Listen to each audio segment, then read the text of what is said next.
Ok. Eclesiastés capítulo 9, 7 al 9.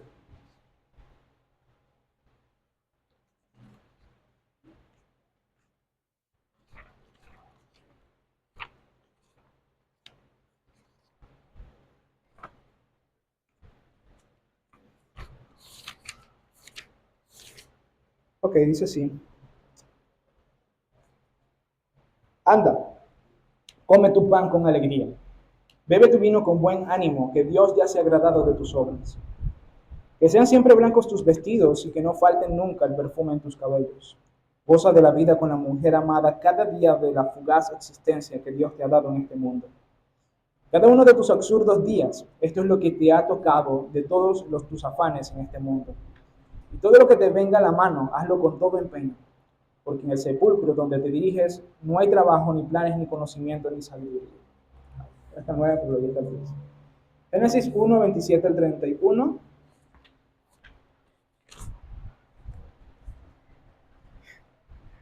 Quisiera necesitar que me preste una Biblia porque no me acordaba que mi Biblia no tiene Génesis 1. ¿Que me preste una Biblia? Gracias. Aunque realmente debería saberme la memoria, pero bueno. Gracias, hermano. Génesis 1, 27 al 31.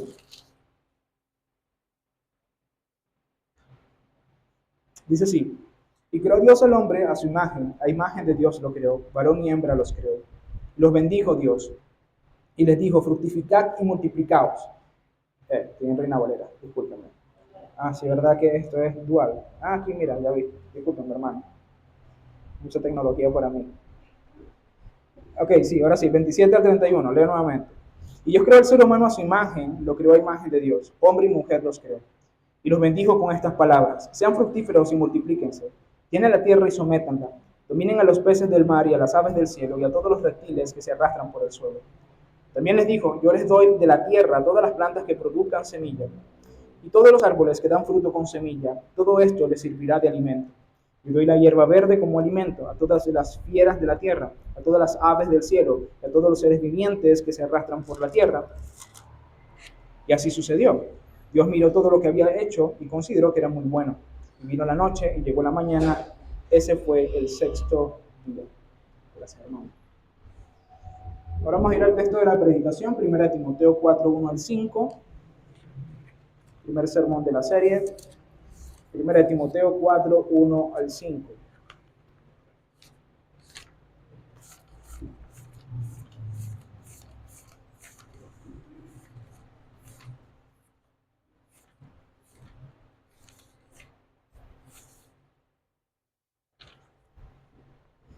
Muy bien.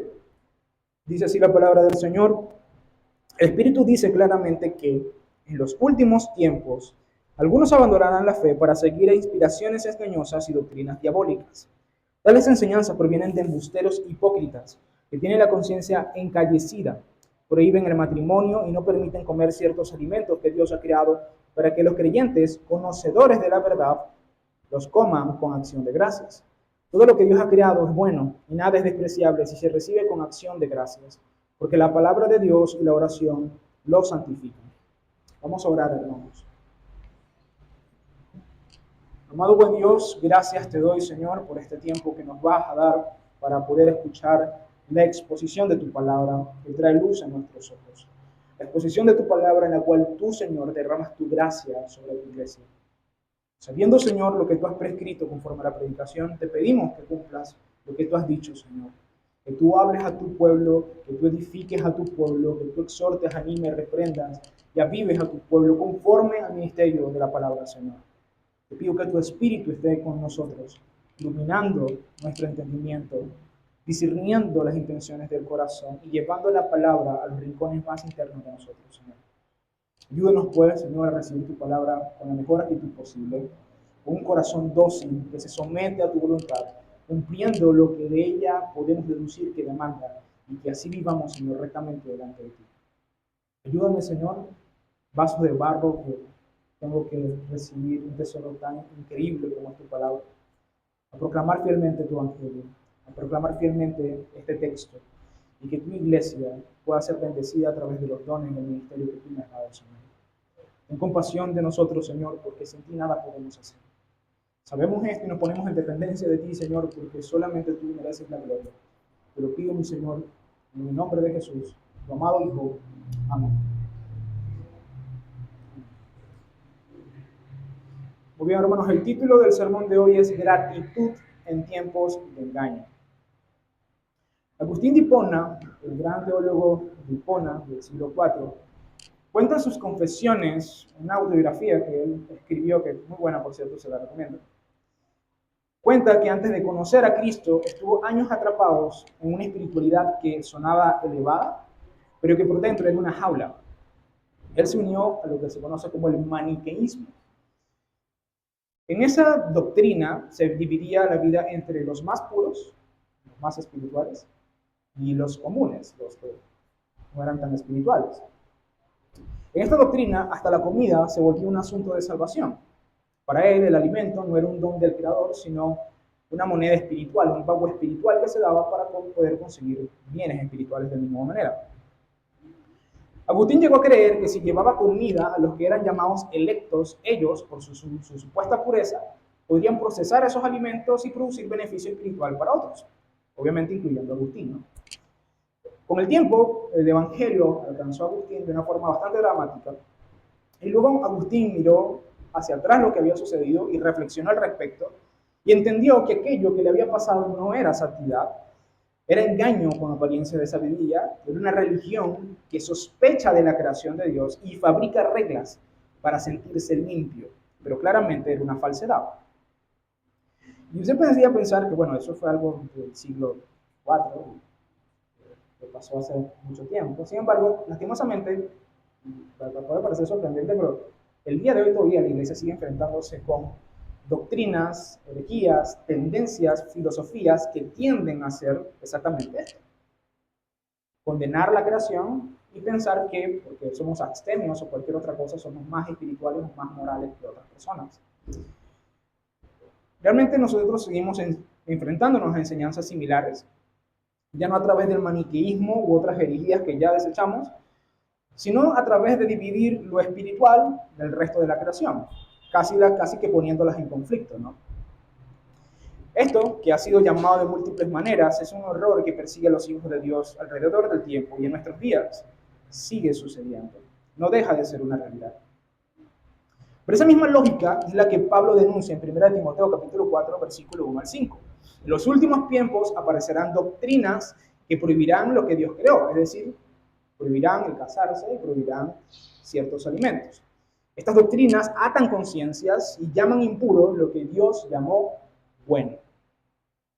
Llaman impuro lo que Dios llamó impuro, lo que Dios llamó bueno. Hoy veremos que la respuesta bíblica, hermanos, no es que nosotros vivamos con una santidad de prohibiciones, como que no toques, no agarres, no hagas esto, no hagas aquello, sino una piedad de gratitud, es decir, es recibir la creación de Dios como un don de Dios, bajo la palabra del Señor y en oración, para la gloria del Creador. Así que hoy vamos a tratar este tema que, de hecho, quiero decirle, hermano, que este es un tema muy interesante. Nunca pensé hablar sobre este tema en mi vida, pero sí vamos a hablar sobre este tema. Quiere el Señor entonces darnos conciencias limpias que puedan recibir la creación de Dios de una forma sabia y agradable delante de Él, y que sea usada para tener comunión con Él, y no para atar conciencias. Lo primero que quiero señalar hoy, hermanos, es el diagnóstico de este problema, que es el engaño religioso que parece piedad. Antes de Pablo responder a Timoteo con mandamientos prácticos, Pablo hace algo esencial. Primero diagnostica el problema, porque si no entendemos el tipo de engaño que enfrentamos, terminamos peleando contra un enemigo equivocado. Así que el apóstol primero sitúa a la iglesia en el momento que vive y nos muestra que el peligro no está simplemente allá afuera, ¿no?, en el mundo, sino que adentro hay ciertos problemas. Gente con apariencia de piedad que instruye o coloca doctrinas peligrosas. Lo primero que hace el apóstol Pablo es colocar a la iglesia en el tiempo. Dice, en los últimos tiempos el Espíritu ha dicho que vendrán falsos maestros, ¿no? Algunos apostatarán de la fe y enseñarán falsas doctrinas. Ahora, ¿cuáles son esos últimos tiempos? Bueno, En la Escritura, hermanos, los últimos tiempos se inauguraron a través de la resurrección de Cristo. Los últimos tiempos empezaron cuando Cristo resucitó de entre los muertos. Un pasaje bastante claro sobre esto lo encuentras en Hebreos capítulo 1, donde dice, en estos últimos tiempos Dios nos ha hablado a través de su Hijo. ¿Qué quiere decir eso? Bueno, que la Escritura entiende que los últimos tiempos son a partir de la resurrección de Cristo. Sobre esto puedo dar muchos pasajes y explicar con más detalle, pero lo que quiero que usted entienda es que cuando el apóstol Pablo dice en los últimos tiempos, él está pensando en el presente en el cual él está escribiendo la carta. ¿Por qué? Porque estos no eran supuestos que vendrían en el futuro, eran cosas que estaban sucediendo en la iglesia de Éfeso. De hecho, es curioso porque cuando el apóstol Pablo se despide en el libro de los Hechos de la iglesia de Éfeso, entre lágrimas y mucho dolor, él dice claramente que cuando él se vaya, vendrán lobos vestidos de ovejas y van a atentar en contra del rebaño. Esa iglesia de Éfeso es la iglesia donde está Timoteo. Entonces Pablo estaba diciendo, bueno, sí, el Espíritu Santo ya ha dicho específicamente a ustedes, pero también en las Escrituras, que en los últimos tiempos vendrán falsos maestros. De modo que tanto Jesús como Pablo hablaron sobre esto, que vendrían engañadores, pensadores descarriados, apóstatas de la fe, doctrinas de demonios, que vendrían en contra de la iglesia. Ahora, ¿quiénes son estos falsos maestros? Bueno, en este texto hay varias características. La primera característica es que su contenido es engañoso y diabólico. Es decir, que su artimaña es sencillamente palabrerías, astucia, lógica. ¿No? Ellos son audaces o capaces de, a través de su discurso, envolver a los incautos y poder convencer a otras personas que de repente están más débiles en su fe. Ahora, lo interesante es que el texto dice es que esto no viene de Dios, ni siquiera que viene de su imaginación meramente. Dice que los demonios están inmiscuidos en eso. Son doctrinas de demonios lo que estas personas están enseñando. Además de eso, son mentirosos hipócritas. Esto simplemente significa que estas personas son capaces de torcer la verdad e inventar cosas con la finalidad de convencer a otros. ¿Qué significa eso? Bueno, que ellos pueden inventar cifras, por ejemplo, pueden distorsionar hechos, pueden malinterpretar evidencias, pueden inventar visiones, sueños o cosas que Dios le dijo, pueden hacer una cantidad de cosas a través de la mentira que muchas veces parecen sólidas, pero que cuando nosotros le ponemos la lupa realmente no lo son. Y finalmente tienen la conciencia encallecida, dice bueno, mi versión de la NB dice encallecida, otras dicen endurecida, y literalmente la palabra es cauterizar. ¿Sabe lo que es cauterizar algo? Es cuando usted toma, por ejemplo, un objeto de metal, lo calienta mucho y quema una herida específica, ¿no? De manera tal que usted pierde la sensibilidad en esa parte del cuerpo porque es como si le fueran quemados los nervios. Bueno, eso es lo que ha sucedido con la conciencia de estas personas. No es que simplemente ellos no puedan saber o distinguir entre lo que está bien y lo que está mal. Ellos saben lo que está bien y saben lo que está mal. Sin embargo, no les importa. No tienen sensibilidad hacia esto, ¿no? Ya no les duele, ya no les acusa, ya no reaccionan ante las cosas que están bien y están mal, sino que sus conciencias están básicamente muertas, insensibles. En síntesis, la fuente de estos falsos profetas es el mundo de demonios y diablos, su táctica es la mentira y la palabrería, y todo esto lo hacen sin ningún tipo de sensibilidad moral. Ahora bien, aquí es donde voy a tal vez detenerme un poquito más, ¿no? Tenemos el tiempo, tenemos a los maestros, y ahora tenemos la doctrina falsa. La doctrina de estos falsos maestros, en concreto, atacan dos aspectos de la creación, aunque podemos entenderlo en términos generales por principio. Sin embargo, atacan dos aspectos de la creación, los alimentos y el matrimonio. La prohibición es explícita en este texto, dice que ellos prohibirán el casarse y algunos alimentos. No dicen todos, sino algunos alimentos. Ahora la pregunta es, ¿cómo llegan estos falsos maestros a poder imponer estas prohibiciones en la mente de los cristianos? ¿Cómo es posible, por ejemplo, alrededor de la historia de la iglesia, que algunos cristianos han sido encausados a pensar que algunos alimentos son malos o que el matrimonio no es deseable? ¿Cuáles han sido esas doctrinas que han aparecido alrededor de la historia? Bueno, yo creo que ahorita hay un poco más complejo el asunto.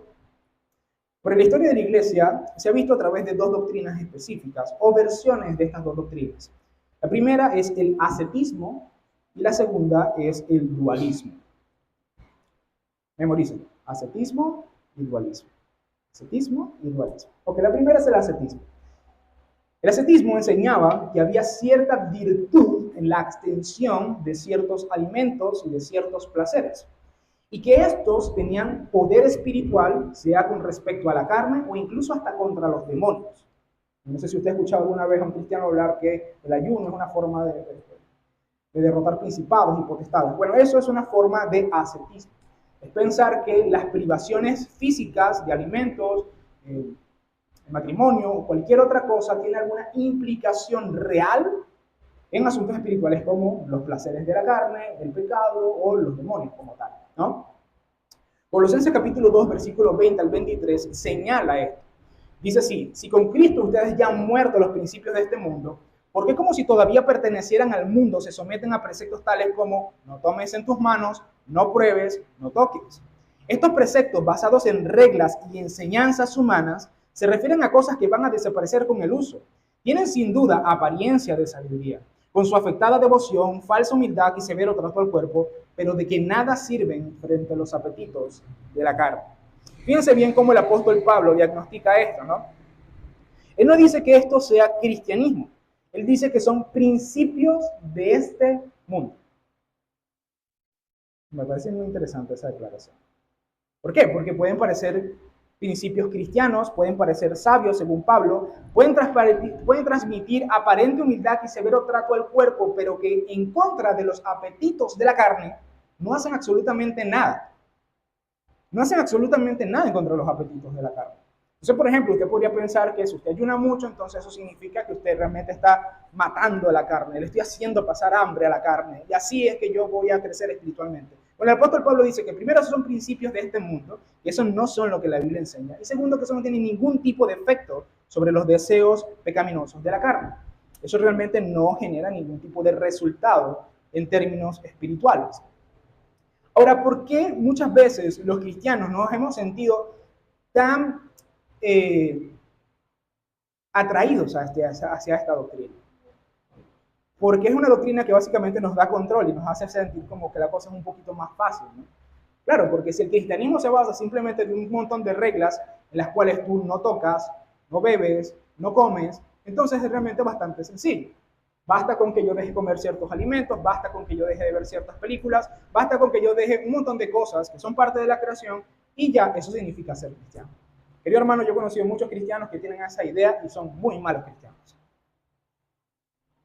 Personas que tienen un muy mal carácter, que tienen muy poco de Cristo en su vida, que su mentalidad que es una mentalidad más del mundo que de otra cosa. Pero pensamos que porque nos privamos de ciertas cosas, entonces sí somos cristianos. Pues eso no es lo que la Escritura enseña, ¿no? Debemos tener cuidado con este tipo de doctrinas porque son principios de este mundo, no son lo que la Escritura señala. Y creo que el segundo punto, o la segunda doctrina, es creo que tal vez la que más efecto negativo ha traído sobre la iglesia. Y es el dualismo. El dualismo es la idea de que hay una dualidad entre lo bueno y lo malo en la realidad humana.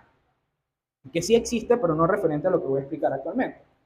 Por ejemplo, se piensa que el espíritu es bueno, pero el cuerpo es malo. Lo eclesiástico, es lo que tiene que ver con la iglesia y las actividades eclesiásticas, eso es bueno, pero todo lo que tiene que ver con el mundo civil, con la sociedad, eso es malo, ¿no? Y así sucesivamente nosotros tenemos una dualidad de cosas en un montón de asuntos, ¿no? Por ejemplo, hablar de teología es bueno, pero hablar de política es malo. Así sucesivamente usted puede meter un montón de cosas en que encajonamos en dos compartimentos diferentes las cosas, pensando de que eso es realmente bíblico o que realmente la Escritura lo presenta de esa forma. Desde esta óptica, la vida se divide en dos compartimentos, podríamos decir uno superior, espiritual, santo y sagrado, y un otro inferior, secular, carnal y vano. Desde esta misma percepción parece ajeno que, por ejemplo, un pastor que se dedique a hablar de lo superior, de alguna expresión de la declaración inferior. Porque un pastor que habla sobre doctrina termine haciendo una declaración sobre política, por ejemplo. Cuando escuchan mi predicación sobre el Salmo 2, bueno, no sé qué pensarán.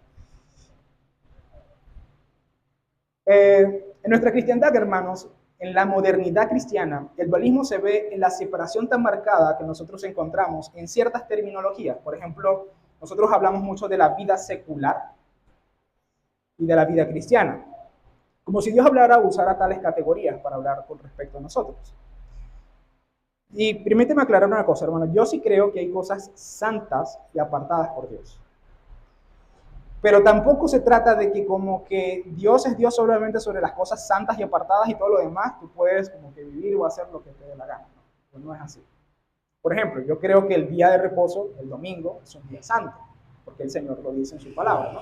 Él santificó el día de reposo. Y creo que hay una diferencia entre los últimos 6 días, los 6 días de la creación, y el séptimo. En este caso, para nosotros creemos que es el domingo, por la resurrección de Cristo. Hay una diferencia claramente entre el domingo y el resto de los días. Y eso es una diferencia que la Escritura hace. Pero no significa que los otros 6 días Dios no siga siendo el Dios de esos días y que no debe santificar al Señor y que no debe vivir para su gloria. ¿Sí me explico en este punto? Ahora, lo que yo quiero que entendamos aquí, hermanos, es que hay un cierto peligro en nosotros cuando aceptamos esta dualidad en la vida cristiana. Porque, por ejemplo, podríamos pensar que los falsos profetas de Éfeso, basados en una dualidad griega, que era lo típico de pensar que la carne o que el cuerpo es malo y que el espíritu es bueno. Cuando nosotros aceptamos ciertos matices de esta dualidad, hay algunas cosas que no nos parecen extrañas. Por ejemplo, si usted acepta este tipo de dualidad, puede parecer que no le parezca extraño que ciertos cristianos hagan ayunos, incluso imprudentes. De hecho, creo que hubo un señor, no sé si el año pasado o el año antepasado, que murió por, creo que 5 días de ayuno, no sé si un hombre que tenía como 70 años. Es decir, eso es la consecuencia de no entender la doctrina del cuerpo y la doctrina de las escrituras. O, por ejemplo, posiblemente no nos parezca tan descabellado pensar en cierto, ¿cómo que se llama esto? Lo que los sacerdotes dicen que no se pueden tener celibato. Cierto nivel de celibato, pues nos puede parecer incluso ideal. Ahora, en el cristianismo evangélico, esto se ve de otra forma. Y es cuando, por ejemplo, los pastores abandonan a sus familias, pueden ir en pos del ministerio. ¿Por qué? Bueno, porque realmente lo importante son las almas. Ir a las naciones y predicar el evangelio. Eso es lo que realmente es importante. Nuevamente, superior e inferior. El matrimonio de los hijos es inferior, lo otro es más importante. Y esa es la forma como muchas veces se cuela este dualismo. ¿Y qué es lo que está detrás de todo este dualismo? Decir que la creación de Dios es mala. Ese es el gran problema de estas dos doctrinas. Es una forma, de alguna manera, de decir en menor o en mayor medida, de forma sutil o de forma exagerada, decir que lo que Dios ha creado está mal. Y no, hermanos, lo que Dios creó está bien. Dios creó el matrimonio y debemos creer que Dios creó el matrimonio para nuestro bien y que es bueno y que es agradable y que es deseable que nos casemos, que tengamos hijos y que hagamos familia. Es bueno los alimentos que el Señor nos ha dado y Dios nos invita a recrearnos en ellos y hallar placer en ellos. Hermanos, Dios no es el Dios de lo superior y el Dios de lo no inferior. Dios es el Dios de toda la creación. Dios es el Señor tanto de nuestra vida espiritual como de nuestra vida física.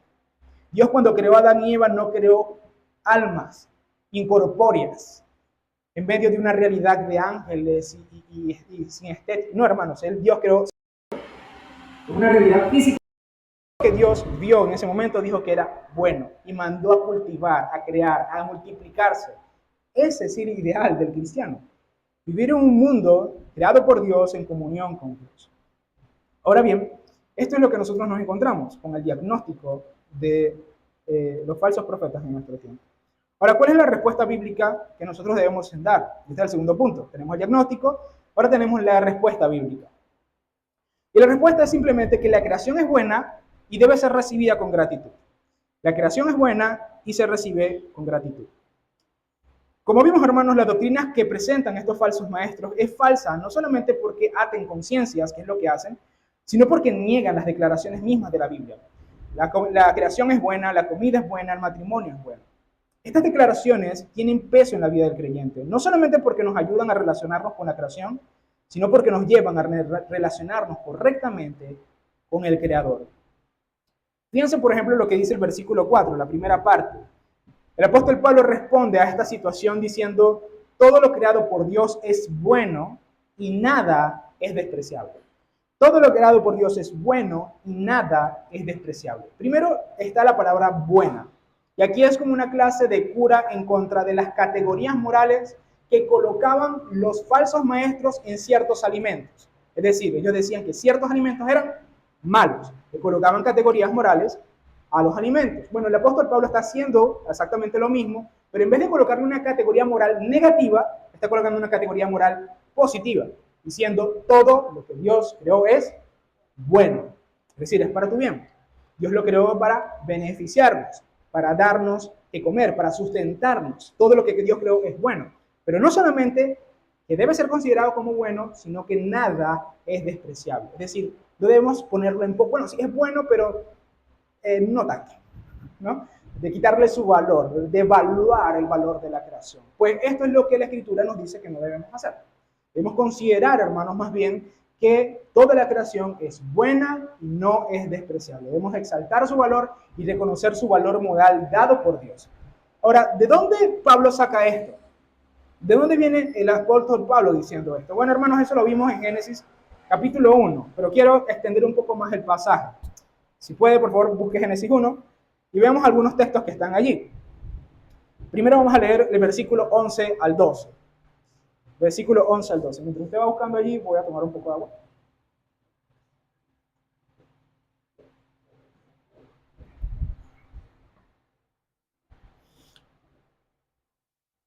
Ok, leo entonces. Dice, versículo 11 al 12. Luego dijo Dios, que haya vegetación sobre la tierra, que ésta produzca hierbas que den semillas y árboles que den fruto con semilla, todo según su especie. Y así sucedió. Versículo 12. Comenzó a brotar la vegetación, hierbas que dan semilla y árboles que den fruto con semilla, todo según su especie, y Dios consideró que esto era bueno. Luego, en los versículos 20 al 21, habla sobre los animales. Y dijo Dios, que las aguas se llenen de seres vivientes y que vuelen las aves sobre la tierra a lo largo de la expansión del cielo. Y creó Dios los grandes animales marinos, todos los seres vivientes que se mueven y llenan las aguas. También creó todas las aves según su especie, y Dios consideró que esto era bueno. Y ahora vamos a ir al versículo 26 al 31. Allí habla sobre la primera pareja, y por lo tanto acerca del matrimonio y el ser humano, ¿no? Dice así, luego dijo Dios, hagamos al ser humano a nuestra imagen y semejanza, que tenga dominio sobre los peces del mar y sobre las aves del cielo, sobre los animales domésticos, sobre los animales salvajes y sobre todos los animales que se arrastran por el suelo. Versículo 27. Y Dios creó al ser humano a su imagen, lo creó a imagen de Dios, hombre y mujer los creó. Y Dios los bendijo con estas palabras, sean fructíferos y multiplíquense, llenen la tierra y sométanla, dominen los peces del mar y las aves del cielo y todos los animales que se arrastran por el suelo. También dijo, yo les doy la tierra, todas las plantas que producen semilla y todos los árboles que den fruto con semilla, todo esto les servirá de alimento. Y doy la hierba verde como alimento a todas las fieras de la tierra y todas las aves del cielo y todos los seres vivientes que se arrastran por la tierra. Y así sucedió. Dios miró todo lo que había hecho y consideró que era muy bueno. Vino la noche y la mañana y así fue el sexto día. Ahora bien, hermanos, la escritura queda claro. La creación es buena. La creación es buena. Los alimentos que Dios nos ha dado a través de los árboles, de las plantas, es bueno. Los alimentos que Dios nos ha dado a través de los animales y de las criaturas son buenos. El matrimonio, como el Señor lo diseñó aquí, creó al hombre en imagen y semejanza y les dijo fructifiquen. Y todo lo que implica el matrimonio, en este caso, por implicación, es bueno. Y es para nuestra vida, para nuestra recreación, para que nosotros vivamos adecuadamente en este mundo. Ahora bien, usted podría pensar, y lo sé que usted puede pensar esto, porque esto es algo que está muy presente en el mundo actual, y es que, bueno, hermano, usted dirá, pastor, allí el texto está hablando solamente de lo que Dios creó en Génesis capítulo 1, ¿no? Pero hoy en día nosotros comemos cosas de manufactura humana, ¿no? Comemos harina, bueno, casi todo lo que comemos es de manufactura humana, de alguna u otra forma. Y esta categoría de bueno no necesariamente entra dentro. Y le voy a decir que, si bien hay que tener mucho discernimiento sobre esto, en general, también incluye las cosas que son de manufactura humana. ¿En qué me baso para decir eso? Bueno, en el Salmo 104, versículo 13 al 15. Fíjense lo que dice ese texto. Desde tus altos aposentos riega las montañas. Esto es Dios haciendo esto, ¿no? La tierra se sacia con el fruto de tu trabajo. Haces que crezca la hierba para el ganado y las plantas que la gente cultiva, para sacar de la tierra su alimento. El vino, que alegra el corazón del humano, el aceite, que hace brillar el rostro, y el pan, que sustenta la vida. Ahora, ¿de dónde viene, según este texto, el vino, el aceite y el pan? Viene de la mano bondadosa del Señor. Viene de la mano bondadosa del Señor. Todos estos alimentos de manufactura humana son reconocidos como bondades de Dios, como parte del alimento que Dios provee para los seres humanos y para la tierra. Me parece interesante que aquí también se aparezca el vino, que es normalmente algo que los cristianos categorizan como malo. Pero el texto, la Biblia, dice que es bueno. Ahora, hermanos, ¿a qué me estoy queriendo referir con esto? Que tanto lo que nosotros tenemos de manufactura humana, con cierto discernimiento claramente, y tanto lo que nosotros tenemos como de manera natural, entra dentro de la categoría de que es bueno y no es de despreciar. Y esto es importante que nosotros lo tengamos en cuenta, hermanos. ¿Por qué? Porque lastimosamente, hermanos, nosotros vivimos en una época donde el tema de los alimentos está muy marcado por ciertas limitaciones muy raras. No me quiero meter mucho en este tema, pero solamente voy a dar ciertos lineamientos sobre eso. Cuídese, hermano, de cualquier mujer, aunque casi siempre son hombres, no sé por qué, que enseñen que algún tipo de alimento en la creación de Dios es malo. Ojo, no estoy diciendo que sea menos bueno, menos malo, o que tenga algunos efectos en su vida, etcétera, sino cuando nos colocan en la categoría de malo. Por ejemplo, yo he escuchado gente decir que las frutas son excremento, literalmente. Yo he escuchado gente decir que ciertos alimentos son veneno. Esas son categorías morales hacia los alimentos. Y la escritura, ojo, la escritura dice, es bueno y nada es de despreciarse. Y usted preguntará, bueno, pastor, ¿eso significa entonces que yo puedo salir de aquí y tomarme 5 litros de refresco? No, más adelante voy a explicar, en la parte donde habla de recibirlo con la palabra de Dios, cómo nosotros deberíamos actuar en cuanto a sabiduría. Pero lo que quiero demostrarles aquí, hermanos, es que nosotros tenemos que tener cuidado de las filosofías humanas alimenticias que categorizan la creación de Dios como mala. Porque allí no es simplemente un tema de ciencia, es un tema de doctrina. Estás definiendo la creación en términos que la Biblia no reconoce. Y eso es cuidado, hay que tener cuidado con eso. ¿Ok? Por ejemplo, hay ciertas filosofías que dicen que los alimentos que no son de origen animal son malos, por ejemplo. Los veganos afirman que es inmoral comer animales, por ejemplo. Y así sucesivamente un montón de cosas, ¿vale? Todos esos basan su filosofía en definir que algo es malo. Y allí es donde está el problema con las escrituras, ¿sí? Más bien nosotros debemos reconocer que son buenas y porque son buenas tenemos que recibirlas con gratitud. Eso es lo que dice el apóstol Pablo, que todas estas cosas son buenas y tienen que ser recibidas con gratitud. Es decir, hermanos, deberíamos estar felices y agradecidos delante de Dios porque cada día tenemos pan sobre nuestra mesa. Nosotros deberíamos estar agradecidos al Señor porque tenemos con qué alimentarnos. Tenemos que estar agradecidos al Señor porque tengamos lo que tengamos, Dios ha sustentado nuestras vidas y nosotros debemos recibir esas cosas con gratitud. Y no solamente eso, hermanos, sino que nosotros deberíamos alegrarnos en la provisión de Dios para con nosotros a través de la creación. Y aquí es donde entra el texto de Eclesiastés 9:7-9, que es un texto que a mí me fascina. Eclesiastés 9:7-9 dice lo siguiente: anda, come tu pan con gozo, bebe tu vino con corazón alegre, que Dios ya se ha agradado de tus obras, que sean siempre tus vestidos blancos y que no falte nunca el perfume en tu cabeza. Goza de la vida con la mujer amada cada día de la vida, la vanidad que Dios te ha dado bajo el sol. Cada uno de tus días de vanidad, esta es la recompensa de tu vida y de los afanes que pases bajo el sol. ¿Qué está diciendo aquí el Señor en Eclesiastés? Disfruta de la creación. Disfruta del vino, come vino, disfruta del pan, disfruta de lo que Dios te ha dado. Tus vestidos, no permitas que estén manchados, ponte unos vestidos blancos, pon perfume en tu cabeza. Disfruta de la creación, de lo que el Señor te ha dado. Ahora, muchas veces nosotros pensamos que eso está mal. Disfrutar de la vida, eso está mal, hermano. ¿No? Usted tiene que ser abstemio, tiene que ser una persona que siempre esté con la ropa manchada, vestiduras blancas, no, perfume, mucho menos. Yo beber vino y alegrarme, no, yo tengo que vivir amargado toda la vida porque eso se trata de ser cristiano. Y comer pan, no, yo no como pan, hermano, yo como puro lechuga. Pero la Escritura nos dice, hermanos, todo lo contrario. Ahora, yo no estoy diciendo con esto, hermano, que si usted ha decidido llevar un tipo de dieta en su vida, perfecto, bien, chévere, no hay problema. Pero la realidad es que la vida en la creación del Señor se nos ha llamado a disfrutarla. Y de hecho, hermano, yo creo que grandes de los problemas que muchos cristianos tienen en cuanto a su vida de santidad es que no han aprendido a disfrutar la vida. Esa es la verdad. No han aprendido a deleitarse en el Señor, por ejemplo. No han aprendido a deleitarse en las cosas buenas del Señor.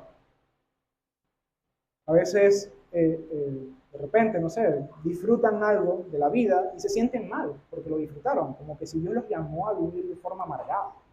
Todo lo contrario, más bien si tú disfrutas algo que es lícito delante de Dios, eso debería llevarte a agradecer a Dios y tener un corazón agradecido a Dios de Señor, gracias, porque tú me permites, por ejemplo, en estos días que salí a comer sushi con mi esposa, un buen tiempo con mi esposa, puedo pasar un buen tiempo con mi familia y podemos disfrutar de esto. Y eso es algo que con sinceridad, cuando llego a mi casa, después de salir con mi esposa, yo me conmuevo en mi corazón porque veo que Dios es bondadoso. Pero nosotros podemos tomar eso y sentirnos culpables, como que no tuve que gastar el dinero en esto, o no pude que hacer aquello. Y ojo, no estoy diciendo que usted debe ser una persona que despilfarre, que gaste dinero como loco, pero la realidad es que la Biblia nos invita a hallar placer en la creación de Dios, en las bondades de Dios, en las gracias de Dios. ¿Para qué? Para que eso nos sirva de santidad. Y de hecho, este es un mensaje, hermanos, que el libro de Eclesiastés dice especialmente a los jóvenes. Y esto es algo que a mí particularmente me marcó mucho porque yo creía en el Señor Jesucristo a los 17 años. Y uno de mis libros preferidos es Eclesiastés, desde siempre, desde que estaba chamo. Y Eclesiastés dice lo siguiente, en el capítulo 11, versículo 9 al 10, dice lo siguiente: alégrate, joven, en tu juventud. Deja que tu corazón disfrute de la adolescencia. Sigue los impulsos de tu corazón y responde al estímulo de tus ojos. Pero toma en cuenta que Dios te juzgará por todo esto. Aleja de tu corazón el enojo, aparta de tu cuerpo la maldad, porque juventud y vigor son pasajeros. Entonces dirá, bueno, pastor, pero esto no tiene chiste. ¿Cómo es que me tengo que alegrar, pero al mismo tiempo tengo que acordarme de que Dios me juzgará por todas las cosas? Pero es que esas dos cosas no son contradictorias, hermano. ¿Qué es lo que te está diciendo? Guárdate del placer del pecado, pero haya placer en lo que es ilícito. ¿Sí? Por ejemplo, estaba evitando montar ese tema, pero es un tema que a mí me viene mucho a la cabeza porque me parece que es un ejemplo perfecto. La Biblia prohíbe la vida sexual fuera del matrimonio. Y de hecho es un pecado grave. La Biblia lo muestra un pecado grave y serio. Sin embargo, dentro del lecho matrimonial, usted lee por lo menos en el libro de Proverbios que dice, gózate, deleítate en la mujer de tu juventud. Es decir, no solamente, la Escritura prohíbe el placer sexual fuera del matrimonio, pero dentro del matrimonio es un mandamiento. ¿Sí se da cuenta? Que debes hallar placer. Por ejemplo, en el caso del hombre, su esposa y su esposa, su hombre. ¿Ok? ¿Por qué? Porque esto guarda el matrimonio, porque esto protege el matrimonio. De la misma manera, hermanos, la Biblia nos manda a nosotros hallar placer en la vida, ciertamente, en la creación de Dios, ciertamente, pero siempre bajo el temor del Señor. ¿Es eso posible? Por supuesto que es posible. Es posible, hermano, vivir una vida de deleite y disfrute en la vida, en esta vida que el Señor nos ha dado. Hermano, la vida cristiana no se trata de andar llorando y todo triste, todo deprimido y no disfrutar de las cosas buenas que el Señor nos ha dado. Ahora, ¿qué pasa? Que las disfrutamos en el temor del Señor. Las disfrutamos en el temor del Señor. Lastimosamente, a veces pareciera que esa idea de que para poder disfrutar de la vida, uno no debe ser cristiano, es un error muy grave. Yo recuerdo que una vez la jefa del banco BFC de la Bolívar, yo le dije que yo era cristiano, y ella me preguntó, que no tenía nada que ver con la entrevista de trabajo, me preguntó, ¿cómo te diviertes tú? Pero esa es una pregunta que, de hecho, mucha gente, me parece interesante que ella lo ha dicho y que ella tenía la libertad de preguntarme. Pero yo le dije, ¿cómo? Bueno, como cualquier otra persona, pero dentro de cosas lícitas. Pues no me voy a emborrachar, no me voy a ir de farra, ni voy a andar adulterando por allí. Hay muchas cosas buenas y divertidas y que son lícitas en la vida que no necesariamente son pecaminosas. ¿Ok? Y esto es lo que nosotros tenemos que hacer, recibir con gratitud lo que Dios nos ha dado para nosotros. Ahora, ¿qué significa esto en la práctica? Y aquí es donde voy a responder varias cosas, ¿no? En el versículo 5, el apóstol Pablo dice que estas cosas son recibidas con gratitud, pues por la palabra y la oración son santificadas. Ahora, aquí la palabra santificar no significa que como que tú das una palabra, ¿no? Y oras y entonces el alimento, boom, se vuelve santo. No. Tiene que ver más con un tema de que estas dos cosas pasan a tener es como un medio para relacionarnos con el Señor, ¿no? Ya no son cosas pecaminosas que hacen nuestras conciencias, sino que son cosas santas que contribuyen a nuestra vida espiritual. ¿Sí queda clara la idea? Aquí tiene que ver con el tema de alimentos impuros y alimentos santos, ¿ok? O elementos que son guardados por el mano del Señor. Y aquí la palabra significa dos cosas, ¿no? Tenemos la palabra y la oración. La palabra se refiere a las escrituras, ¿no?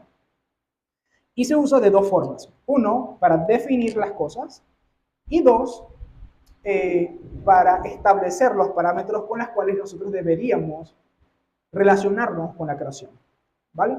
Primero, la definición. ¿Cuáles son las definiciones que ya encontramos? Bueno, la misma escritura dice, toda la creación es buena y nada es despreciable. Esa es la definición básica que encontramos en el mismo texto. Igualmente podemos encontrar miles y cientos de definiciones en la Biblia sobre la creación, sobre los alimentos, sobre el matrimonio, sobre muchas cosas en general. Y tenemos que aprender a percibir y a ver las cosas como las escrituras las definen. No como el mundo las define, no como nuestros traumas las definen, sino como la escritura lo define. ¿Ok?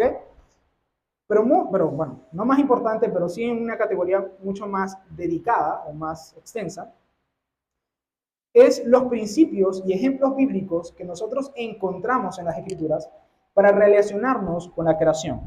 Aquí hablo de la creación, pero particularmente voy a tomar como referencia los alimentos, porque creo que es el tema que más se desarrolla en la Biblia, de hecho. Por ejemplo, el apóstol Pablo le dijo a Timoteo que dejara de consumir agua y que tomara más bien vino por sus múltiples enfermedades estomacales. Y fíjense allí lo interesante, ¿no? El agua es natural y el vino es de manufactura humana.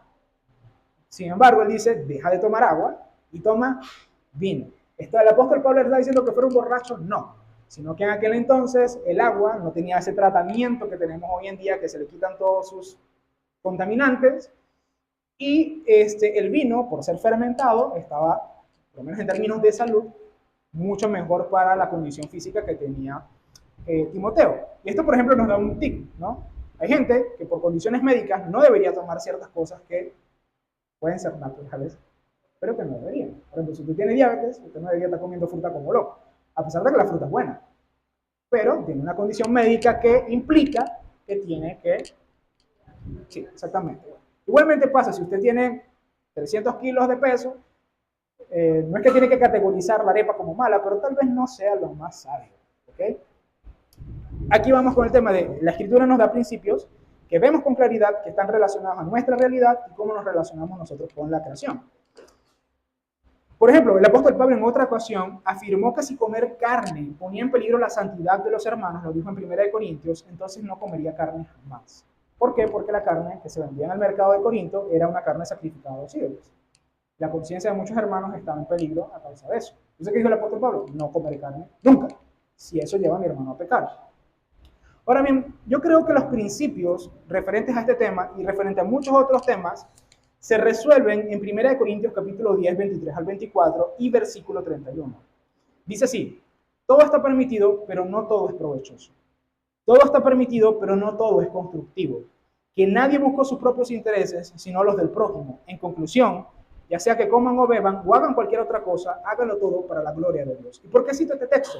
Porque en el contexto el alimento era lo que estaba en vista. ¿Qué es lo que está diciendo el apóstol Pablo? Todo te es lícito. Sí, hermano, todo te es lícito, ¿verdad? Y el hecho de decir que todo es lícito significa que es bueno y que no es pecaminoso.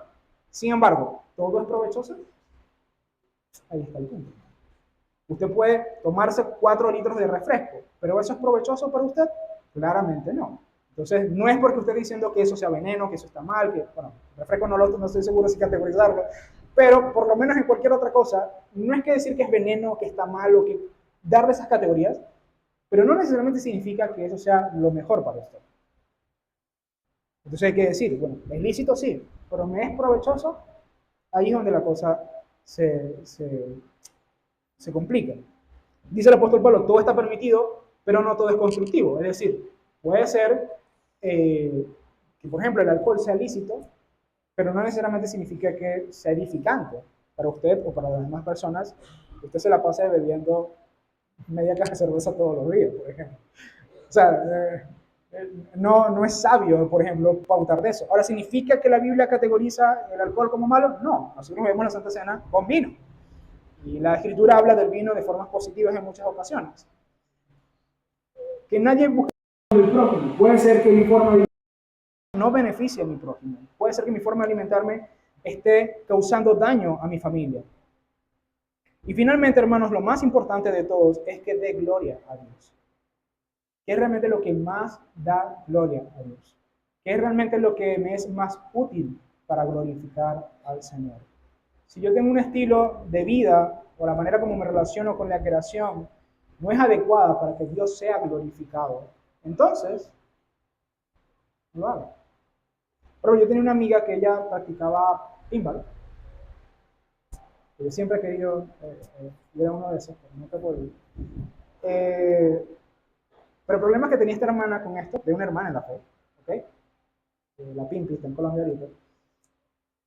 El problema que tenía esta hermana es que ella se obsesionaba. O sea, ella iba un fin de semana y después quería ir el otro fin de semana y después quería ir el otro fin de semana. Y eso es costoso, ¿no? O sea, no es como para... Si tú tienes el dinero, perfecto, pero ella no lo tenía, ella estaba en la universidad y lo que tenía era un trabajito que medio le daba para... Y casi que todo lo que tenía no daba comida para su casa, pero iba a este deporte. Entonces hay cosas que a veces pueden ser lícitas, eso es lícito, pero no necesariamente significa que sea lo más adecuado para glorificar al Señor. Espero que con esto haya dado un poquito de luz. Estos textos a mí siempre me sirven cuando no sé cómo abordar ciertas cosas. Y le doy un extra que aprendí recientemente.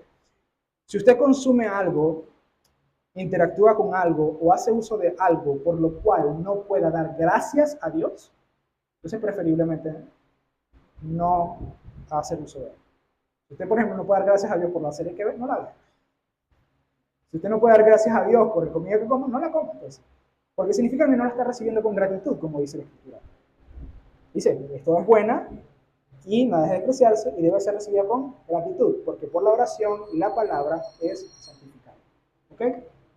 Ahora, en lo último, y ahí sí ya voy finalizando, se incluye la oración. Ahora, yo creo aquí que la oración es aquí expresada como una expresión de gratitud y confirma lo que acabo de decir.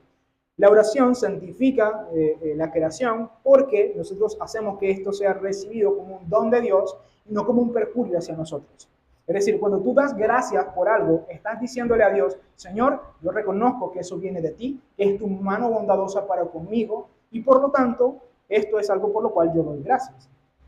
Y esto me hace pensar mucho, hermanos, por ejemplo, cuando nosotros oramos antes de comer, que muchas veces se ve como un rito vacío, que no tiene sentido, pero que realmente si se hace con entendimiento y con el corazón adecuado, entendemos que es un reconocimiento, uno, que el pan que tenemos en la mesa o el plato que tenemos en la mesa no es sencillamente producto de nuestro trabajo, es el producto de la bondad y la generosidad de Dios, de esa oración que nosotros deberíamos orar continuamente del Señor, danos el pan de cada día hoy. A través de la oración nosotros vivimos en una relación de santidad con los alimentos. Ahora, ¿qué es lo que está en torno a todo esto? Es que a final de cuentas, hermanos, cosas que podríamos ver como poco significativas, cosas que vemos en el área inferior de la vida cristiana, pasan a ser motivos de gratitud, pasan a ser motivos de que el Señor es mi Dios y Él me cuida, Él me protege, Él me guarda, Él me ha dado cosas buenas para que yo las disfrute y viva con temor y reverencia delante de Él. No es simplemente de yo me relaciono con Dios cuando oro en mi cuarto, o yo me relaciono con Dios cuando voy a la iglesia solamente. No, hermanos, todo lo que nosotros tenemos y la manera como nosotros nos relacionamos con la creación de Dios tiene que ver con nuestra vida como creyentes. Todo lo que tenemos es por Él y para Él, y debe dar gloria a su nombre. De este modo, hermano, aquí no veremos la creación no solamente como mala, sino que incluso la podremos ver como buena y como parte de nuestro bienestar espiritual. Entonces, estos son los 3 puntos del sermón: el diagnóstico, la respuesta y la práctica. El diagnóstico es que mucha gente está tratando de cultivar nuestras conciencias sobre la creación. La respuesta es que la Biblia dice que la creación es buena, nada debe despreciarse. Y la práctica, hermanos, es que por medio de la palabra de Dios, con discernimiento, con entendimiento y con la oración, nosotros debemos relacionarnos a través de la creación con este Dios que nosotros conocemos. En tiempos de engaño, la iglesia no se salva aprendiendo a sospechar de lo que Dios ha creado, sino aprendiendo a amar al Creador y a recibir su creación como Él manda. Lastimosamente, hermanos, muchos falsos maestros tratan de llamar impuro lo que Dios llamó bueno. Sin embargo, el Evangelio nos ejemplifica y nos anuncia algo mucho más grande. Y es que el Hijo de Dios tomó carne y sangre, y comió y bebió. Y de hecho, la Biblia dice que los fariseos le llamaban glotón y borracho. ¿Por qué? Pues se la pasaba comiendo y bebía. Bueno, el Señor Jesús, si bien fue modesto en su ministerio, la realidad es que Él disfrutó de cuando iba a las casas de la gente y incluso hasta en una fiesta se le dio. Qué bochorno, ¿no? El Señor en una boda dando vino a diestra y a siniestra. Sin embargo, Él vivió en perfecta obediencia, Señor. Él vivió en perfecta obediencia y murió por nuestros pecados y resucitó. Y una de las cosas que la Biblia dice que el Señor hace en su resurrección es que Él en ese momento inaugura la nueva creación. La nueva creación, hermanos, no empieza cuando Él venga por segunda vez. La nueva humanidad empieza con Cristo. Porque en ese momento, cuando Cristo es resucitado, un ser humano perfecto, semejante a como seremos nosotros en el cielo y la tierra nueva, aparece en la historia. Es decir, que el Señor ha creado una nueva creación. De forma, hermanos, que nosotros somos también nuevas criaturas en Cristo Jesús. Ya nosotros no necesitamos practicar o fabricar reglas de santidad sobre no toques, no tomes, no hagas esto, no hagas aquello, sino que nosotros debemos entender que en Cristo nosotros hemos sido aceptados y somos parte de la nueva creación en el cual esas cosas no tendrán sentido. Desde esa aceptación, entonces, hermanos, nosotros comemos, trabajamos, descansamos, amamos, nos casamos, tenemos hijos, no como idólatras, no como personas que santifican o creen que esas cosas están malas, sino como hijos de Dios que saben que deben glorificar a Dios con todas las cosas, con su forma de comer, con su forma de vestir, con su forma de casarse, con su forma de vivir. Todo tiene que ser para la gloria de Dios, porque ahora somos nuevas criaturas en Cristo Jesús. Así que, hermano, aquí hay 2 exhortaciones. 1, vive en santidad, pero también disfruta la vida que el Señor ha dado, conforme a la palabra de Dios y la oración, a la luz del Evangelio. Vamos a orar. Amado Padre Celestial, gracias te doy por tu gran bondad y misericordia, Señor. Primero que nada, Señor, doy gracias porque en Cristo Jesús tú rompiste con todas las leyes dietéticas que categorizaban, Señor, a los alimentos como buenos o malos. Ahora podemos ver tu creación, Señor, como originalmente tú la creaste, diciendo que todo es bueno y que nada es de despreciarse. Gracias, Señor, porque en Cristo Jesús tú has limpiado nuestras conciencias que son cautivas de esas cosas, de esos reglamentos y cosas del mundo, sino que ahora, Señor, tú nos has dado conciencias tranquilas para poder disfrutar de la creación que nos has dado. Ayúdanos, Señor, a hallar deleite en esta vida de vanidad que hay debajo del sol. Ayúdanos a deleitarnos primero que nada en ti, en tu santo día, en tu palabra y en las cosas que son realmente importantes para nosotros y por las cuales podemos disfrutar también de lo demás. Podamos disfrutar, Señor, del fruto de nuestro trabajo, que podemos disfrutar de nuestra familia, de nuestras esposas, de nuestros esposos, de nuestros hijos. Que podemos disfrutar, Señor, de las cosas buenas que tú has dado en la creación. Y que vivamos, Señor, no con las doctrinas abstemias que hay en el mundo, sino con la doctrina bíblica y verdadera, que nos dice que la creación es buena. Ayúdanos, Señor, a tener discernimiento y continuamente orar para en la práctica llevar esto a cabo. Te lo pido, Señor, en el nombre de tu Hijo amado Jesucristo. Amén.